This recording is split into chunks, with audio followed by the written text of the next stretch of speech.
first of all, when the fire enters the built environment, it's not really a forest fire anymore, but the forest is still on fire. We often hear, fire is natural, we need it in the forest, but I'll say from an Indigenous perspective, this is not the type of fire that we need. What we're crossing right now are these invisible thresholds that are I think are really turning a forest we thought we knew into something else. If you have lots of vegetation somewhere that's dry and it's, a hot, dry day and you have an ignition source, something will burn. And so I think for cut blocks, when they're leaving behind lots of slash and other things in the cut blocks that then dry out, those have potential to, have fires that go through them.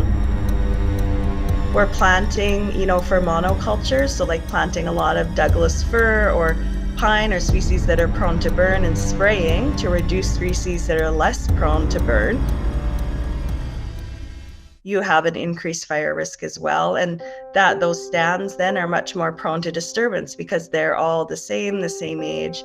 So I think with Indigenous people, the idea is to have a mosaic on the landscape, to have diversity, to have different stands, different types of plants, different types of trees that would break up fires that happen so that they can't roll across the landscape like we're seeing now.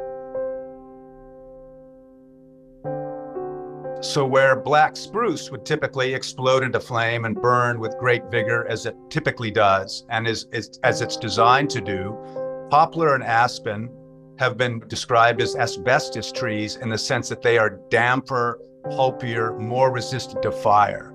But when you have Death Valley dry conditions and Southern California temperatures, not even the poplar or the aspen can slow the fire down. And the radiant heat coming off such a fire is so hot that it desiccates everything instantly and drives it up past combustion temperatures, so that when the fire actually hits it, it doesn't just catch on fire, it literally explodes into flame. We've not allowed fire to take its natural course on the landship, that we've not upheld that responsibility to the land, and that now we're seeing the repercussions.